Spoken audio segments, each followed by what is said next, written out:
मनुष्य के जीवन का हर दिन महत्वपूर्ण होता है, चाहे कैलेंडर का दिन हो, चाहे हमारे जन्म का दिन हो।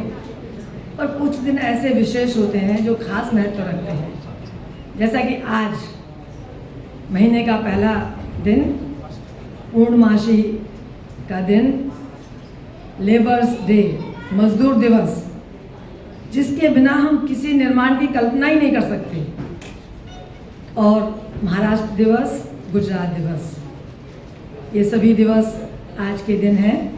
हम सबको नमन करते हैं। भारत माता,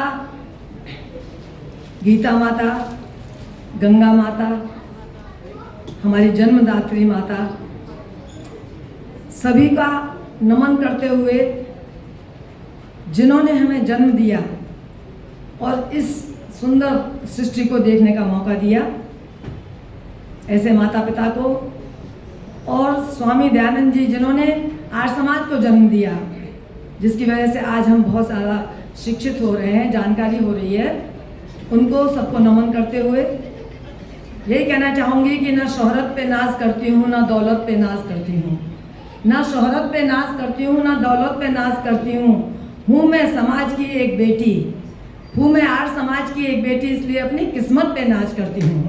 निश्चित रूप से हमें स्वाभिमान होना चाहिए कि हम एक आर्य समाजी परिवार से जुड़े हुए हैं।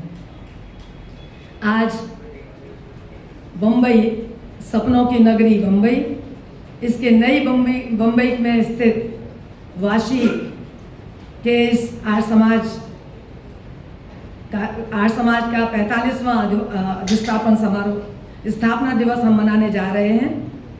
इस कार्यक्रम के परम आदरणीय अध्यक्ष महोदय और मंच पर बैठे हुए विद्वान नहीं, अति विद्वान लोगों की समूह जो कि जिन्होंने की ये कसम खा रखी है, जिनका जीवन का उद्देश्य यही है कि आर्य समाज की किस प्रकार प्रचार और प्रसार किया जाए, ऐसे सभी आचार्यजनों को और समक्ष बैठे हुए सभागार में वाशी क्षेत्र के और अन्य विभिन्न क्षेत्रों से पधारे हुए सभी सम्मानित भाइयों बहनों, मैं आप सबका हार्दिक स्वागत, अभिनंदन करती हूँ। जितने तपस्वी, वयस्वी और ओजस्वी लोग यहाँ पर बैठे हुए हैं, सभी को मैं हृदय से स्वागत करते हुए आपका बहुत बहुत आभार प्रकट करती हूँ और धन्यवाद देना चाहूँगी वाशी समाज के सभी पदाधिकारियों का कि मुझे आमंत्रित किया।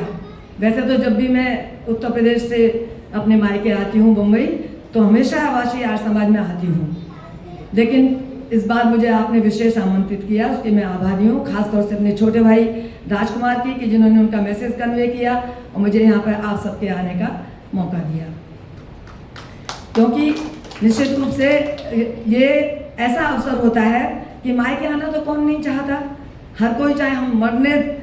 हम मरणासन होंगे तब भी मायके का यदि नाम आता है तो चेतना दौड़ जाती है। तो इसलिए, और अगर वैसे नाम आता है तो निश्चित रूप से हमें आने का एक आकर्षण तो हो ही जाता है। तो मैं आप सबकी बहुत बहुत आभारी हूँ।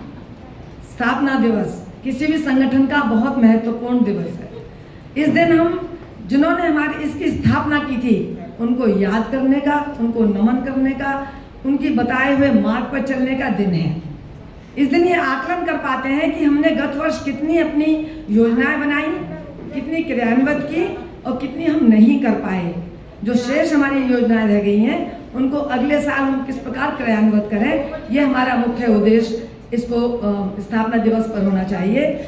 कार्यकर्ता जो पदाधिकारी हैं वो तो नियमित रूप से मिलते हैं, आपस में एक दूसरे के विचारों से अवगत होते हैं, पर जो साधारण सदस्य होते हैं उनका मिलना, उनके कार्य करना आज के इस कार्यक्रम में ज़्यादातर हो जाता है, जिससे किसमें कितनी निहित है, किसमें कितनी क्वालिटीज़ हैं, किसमें कितनी क्षमता ज़्यादा है, उसका भी आकलन इस कार्यक्रम के ज़रिए हो जाता है।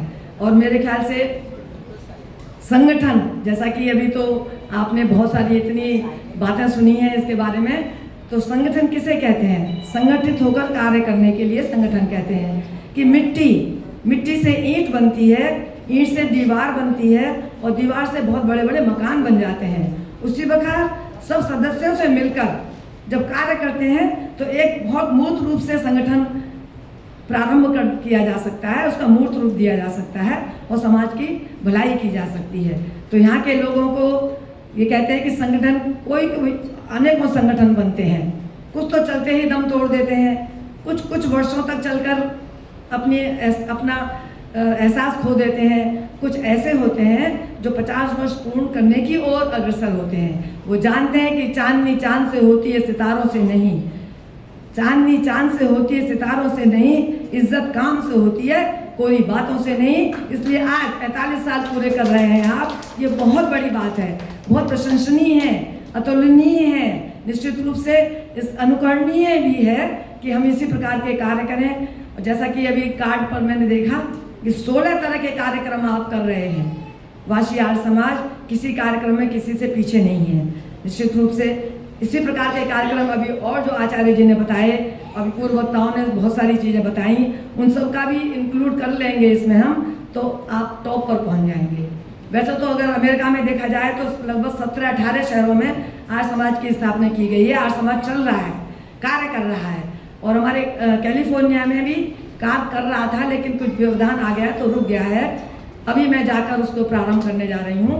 जाकर मेरा काम यही होगा कि आर्य समाज की किस प्रकार से आगे की तुलना की जा सके, क्योंकि सूरज की रोशनी को छुपाया नहीं जा सकता, पृथ्वी के भार को उठाया नहीं जा सकता, आग के ढेर को सहलाया नहीं जा सकता। उसी प्रकार आर्य समाज के किए कार्य को, उपकार को कभी कभी भुलाया नहीं जा सकता, उनको अपनाया जा सकता है, जीवन में लागू किया जा सकता है। हम सब उसके लिए प्रयास करेंगे। 2 बातें अवश्य कहना चाहूँगी। एक तो भाई साहब जी ने ये कहा था कि ईसाई हमेशा अपने उसमें जाते हैं, चर्च में जाते हैं, और मुस्लिम हमेशा अपने उसमें जाते हैं। लेकिन हमने देखा है कि हमारे सब बच्चे शुरू में मंदिर में जाते हुए या हवन करते हुए किसी भी धार्मिक प्लेस पर नहीं जाते। 2-3 साल का बच्चा उनका कलाम पढ़ना जानता है। अलीगढ़ में होने के बावजूद मैं बता रही, 4 लाख लोग नमाज पढ़ते हैं, 4 लाख लोग एक प्लेस पर, और आप किसी का सिर यूं से यूं नहीं देख सकते।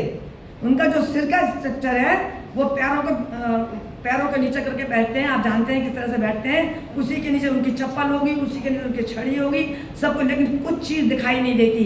एक लाइन में बैठकर, और महिलाओं को जाना अलाउड नहीं है। कोई महिला उसमें जा नहीं सकती और कोई महिला आवाज़ नहीं उठा सकती है।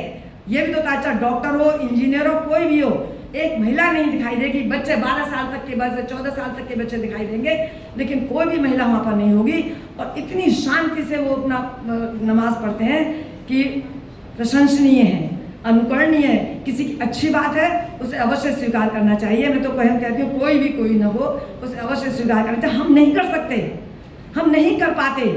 कुछ ही चंद लोग होते हैं जो उंगली पर गिने जा सकते हैं कि जिनके बच्चे आज आर्य समाज के कार्यों में संलग्न है। जैसे भगवती प्रसाद गुप्ता का बेटा राजकुमार गुप्ता ने पूरा जीवन समर्पित कर दिया अपने समाज के लिए। आपको अंदाजा नहीं होगा, मैं 4 दिन हो गए मुझे आए हुए, मुझे मुश्किल से 1 घंटे भी मेरे पास नहीं बैठे हैं ये।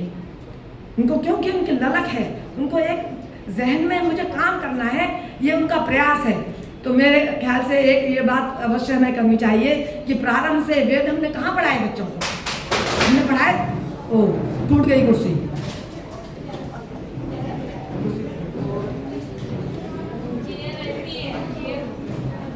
लगी क्या चोट? अभी पता नहीं।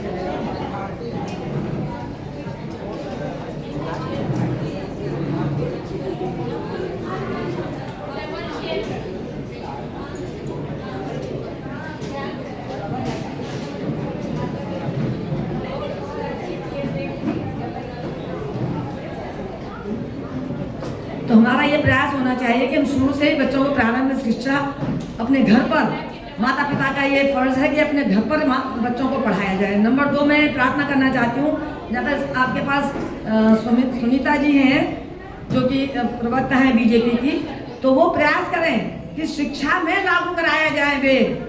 प्रारंभ काल से 1ली-2री क्लास से ही इन वेदों को शिक्षा में समाहित किया जाए। जब शिक्षा में समाहित हो जाएंगे तो पढ़ना और सुनना सुनाना, जैसा कि हमारा आर्यों का परम धर्म है, वो शायद पूरा हो सकता है, वो उद्देश्य हमारा पूरा हो सकता है। उसके अलावा ये तो है ही कि हमें अपने कर्तव्य का अपने आप निर्वहन करना है, ये तो बिल्कुल निश्चित बात है, पर हम नहीं कर पाते हैं और नहीं कर रहे हैं। जिसकी वजह से आज ये देख रहे हैं कि आप युवा पीढ़ी हमसे नहीं जुड़ पाती है, उसकी आप प्रयास कर रहे हैं, कोशिश कर रहे हैं। मेरी आशा ही नहीं, पूर्ण विश्वास है कि आपके प्रयास सार्थक होंगे। इन्हीं शब्दों के साथ मैं आपने मुझे मेरे सम्मान दिया, मैं बहुत आभारी हूँ उसकी। और कहते हैं कि सभा या कोई भी कार्यक्रम संचालक पर डिपेंड करता है, संचालक कैसा है आपका उस पर निर्भर करता है। तो संचालक के लिए अवश्य कहना चाहूँगी कि हे राजकुमार, मैं तेरा नाम चांद पर लिखना चाहती हूँ। हे राजकुमार, मैं तेरा नाम चांद पर लिखना चाहती हूँ, पर कमबख्त एक तो मेरे हाथ बहुत छोटे हैं और वो दिन में आता ही नहीं। आपको राजकुमार गुप्ता के एज संचालक में बहुत बधाई देना चाहूँगी। और नंबर 2, इस हॉल में शायद मैंने पहली बार देखा है, ये हॉल सुनियोजित, सुसज्जित, व्यवस्थित और बहुत सुंदर हॉल यहाँ पर कायम किया है। मैं पहली बार आई हूँ, मैं बहुत बहुत उनको भी साधुवाद देती हूँ कि इतना अच्छा हॉल बन गया है। बस अंत में इन शब्दों के साथ, ये जमी सलाम करे, ये आसमां सलाम करे, ये जमी सलाम करे, ये आसमां सलाम करे, हमारे आर्य समाज को सारा जहां सलाम करे। बहुत बहुत धन्यवाद। जय हिंद, जय भारत।